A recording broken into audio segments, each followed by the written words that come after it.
Bismillahirrahmanirrahim. Assalamualaikum warahmatullahi wabarakatuh. Perkenalkan, nama saya Raka Fausta Dananto. Pada kesempatan kali ini saya akan menjelaskan tentang tokoh-tokoh dan ajaran ilmu tasawufnya. Yang pertama, saya akan menjelaskan apa itu tasawuf. Tasawuf adalah kesadaran murni yang mengarahkan jiwa pada kesungguhan amal untuk melakukan pendekatan kepada Allah Subhanahu wa taala. Ya, saya akan menjelaskan tokoh-tokohnya. Pertama ada Imam Al-Junaid Al-Baghdadi. Beliau memiliki nama lengkap Abu Qasim Al-Junaid bin Muhammad bin Junaid Al-Baghdadi. Beliau lahir di kota Niwahan, Persia dan wafat pada tahun 910 Masehi.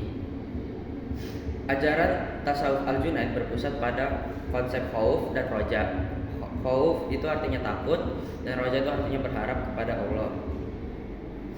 Nah, dasar ajaran ilmu tasawuf Al-Junaid itu, yang pertama, seorang sufi harus meninggalkan kelakuan dan sifat-sifat buruk dan menjalankan budi pekerti yang baik. Yang kedua, seorang sufi harus dapat memurnikan hati manusia dan mengajarkan hubungan baik dengan makhluk lain. Yang ketiga, memalingkan perhatian dari urusan duniawi dan kepada urusan ukhrawi. Yang keempat, harus berpegang kepada tauhid, yaitu mengesahkan Allah dengan sesungguh-sungguhnya atau dengan sesempurnanya. Yang terakhir, seorang sufi harus bisa melakukan 3 syarat amalan. Yaitu melazimkan zikir yang disertai himmah dalam kesadaran penuh. Yang kedua, mempertahankan tingkat kegairahan dan semangat yang tinggi. Yang terakhir, senantiasa melaksanakan syariat dengan tepat dan ketat dalam kehidupan sehari-hari.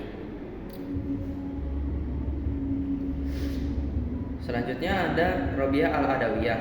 Beliau memiliki nama lengkap Robiah binti Ismail Al-Adawiyah Al-Basriyah Al-Qaisiyah, yang beliau diperkirakan lahir pada tahun 713 Masehi atau 717 Masehi di suatu perkampungan di dekat kota Basrah, Irak. Dan beliau wafat di kota itu pada tahun 801 Masehi. Nah, Robiah Al-Adawiyah memiliki corak tasawuf yang unik daripada pendahulunya. Corak tasawuf Robiah Al-Adawiyah terfokus pada konsepnya tentang mahabbatullah, yaitu cinta pada Allah.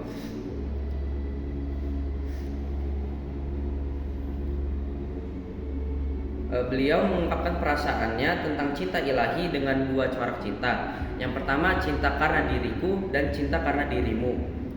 Yang cinta karena diriku itu maksudnya hamba berusaha untuk dekat dengan Allah dengan menunjukkan kepatuhannya dan membenci sikap melawan kepadanya.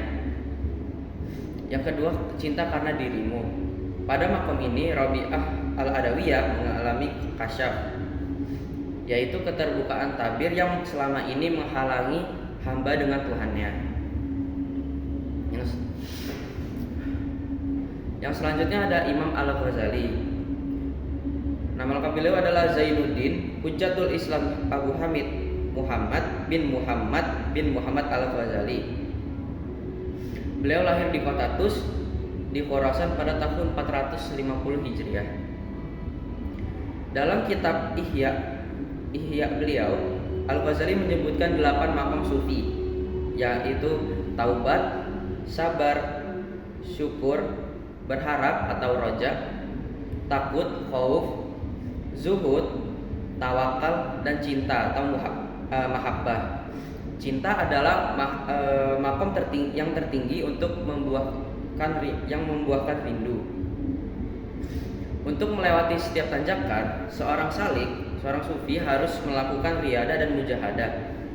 Riyadah itu adalah latihan kerohanian, yaitu pembinaan diri dengan suatu perbuatan yang awal yang menjadi beban, yang pada akhirnya itu menjadi tabiat atau menjadi karakter. Adapun mujahadah adalah perjuangan melawan hawa nafsu. Yang terakhir ada tokoh Syekh Abdul Qadir Al-Jailani. Syekh Abdul Qadir Jailani dilahirkan pada pertengahan bulan Ramadan yaitu pada tahun 471 Hijriah di kampung Jilan.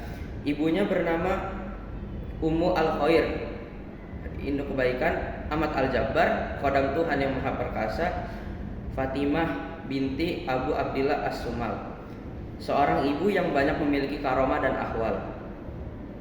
Nah, tasawuf yang dikembangkan oleh Syekh Abdul Qadir itu termasuk tasawuf akhlaki, yaitu tasawuf yang berorientasi kepada perbaikan akhlak, mencari hakikat kebenaran dan mewujudkan manusia yang dapat mencapai maqam makrifat kepada Allah.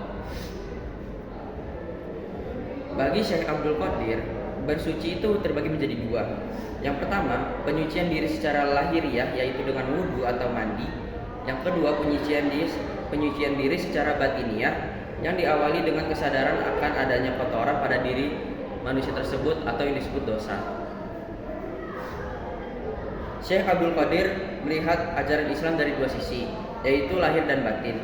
Lahir artinya aspek formal dalam ajaran fikih, sementara yang dimaksud ajaran batin atau substansi adalah tasawuf. Sekian penjelasan dari saya. Mohon maaf bila ada salah kata maupun ucapan. Kepada Allah saya mohon ampun. Wabillahi taufiq wal hidayah. Wassalamualaikum warahmatullahi wabarakatuh.